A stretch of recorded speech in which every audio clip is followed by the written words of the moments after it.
Hello and welcome to another video. And today I'm going to be teaching you how to make an amazing little closed off ecosystem just like this one here. I made this, I don't know, maybe half a year ago, and it's still nice and healthy. And today we're going to be making another one. So hopefully you enjoy. We're going to be using this.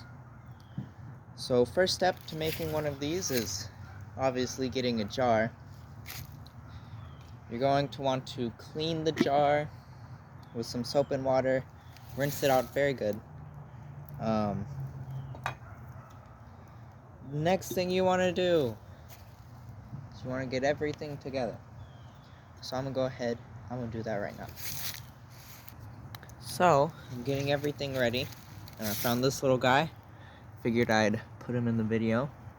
This is a baby American toad right here. And they're very, very cute, very adorable. Now you can tell it apart from a Fowler's toad because on the belly they tend to more often have this marbling color, which is just black striping. So he or she has that marbling on her stomach. They also tend to be a lot darker. It just fell. They tend to be a lot darker most of the times. And they have a lot more warts along their back, which you can barely see. So that's cool. Figured I'd put that in the video, and I'll go ahead and let this guy go. Alright, now we have everything ready. We're ready to put it in the jar. First off, we're going to start with the substrate, which is basically the dirt or the sand. Whatever you're going to be planting your plants in, that's considered the substrate. It's the bottom layer. So for this, I just got some sand. We're gonna go ahead and put it in there. You wanna make this a healthy layer of substrate, so I'll go ahead and put an inch or two in there.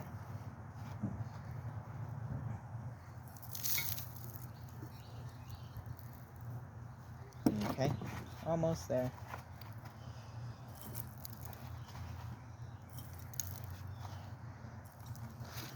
And we're done. So what you want about 2 inches of substrate for is for the plants to have room for their roots to grow. So I went ahead and I got some plants that were already kind of growing in the sand. So put those in there. Right now all we have is some of this decorative grass. I don't know the exact species or a name.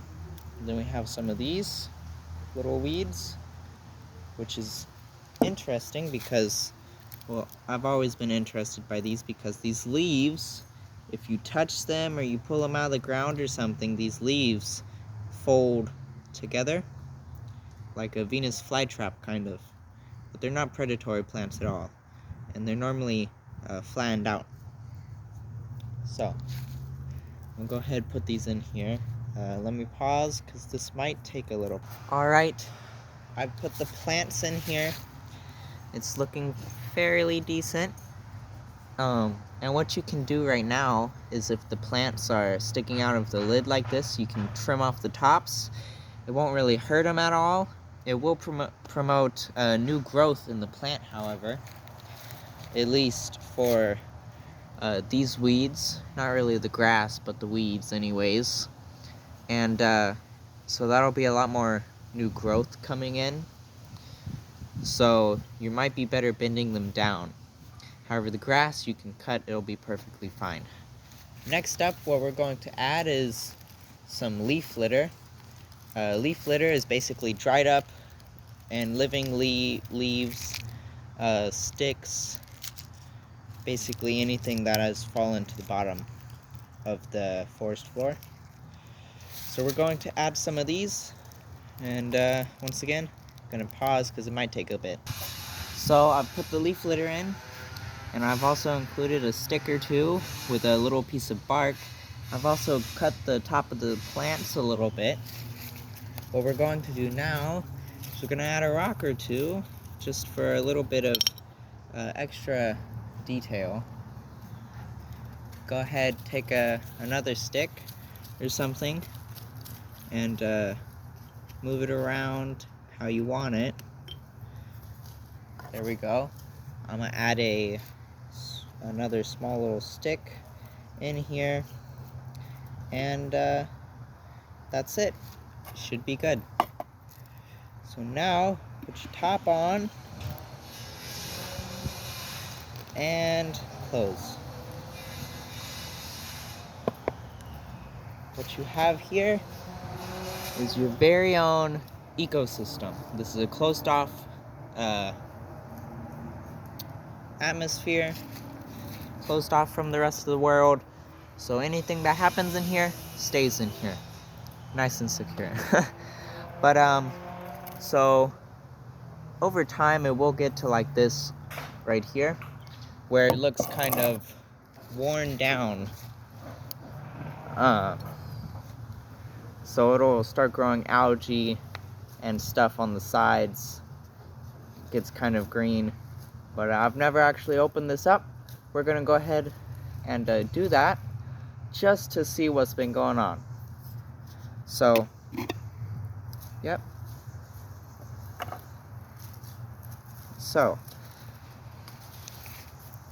you can put some isopods, pill bugs, roly-polies, whatever you want to call them in here. You can also put a few baby snails, but they produce quickly like wildfire. And so as we see in here, everything's still good and alive. It does look like my isopod family has died out, mostly to lack of genes in the gene pool, or not enough males or females. So that could have been the downfall. But we can also see there's a lot of green on the dirt in there. There's also a lot of green on the sides in here. So, did you guys like this video? Did you find it interesting, useful?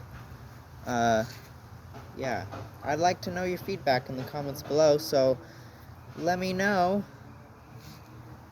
And we're gonna go ahead, close this back up. Oh, one other useful tip about these. If you think it's not doing too good, open it up, smell it. It should smell like dirt or a plant or something. Basically, it should smell like inside of the container. If you smell anything that kind of stinks, it might be on the verge of dying. So that's a sign of a healthy and unhealthy ecosystem.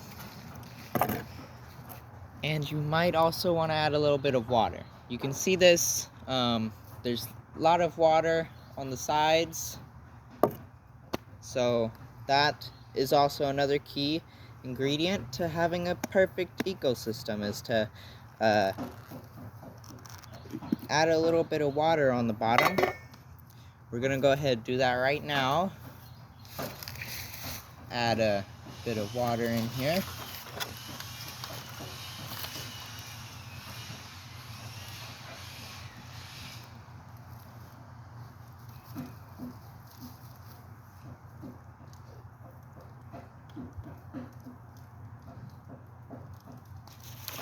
All right, so we've got the water in here, nice and healthy, and yeah, I'll keep you guys updated. So we'll put everything, shove it back in here so it's not in the way of the lid or anything. And yeah, there you have it, your very own closed off ecosystem. Hope you enjoyed.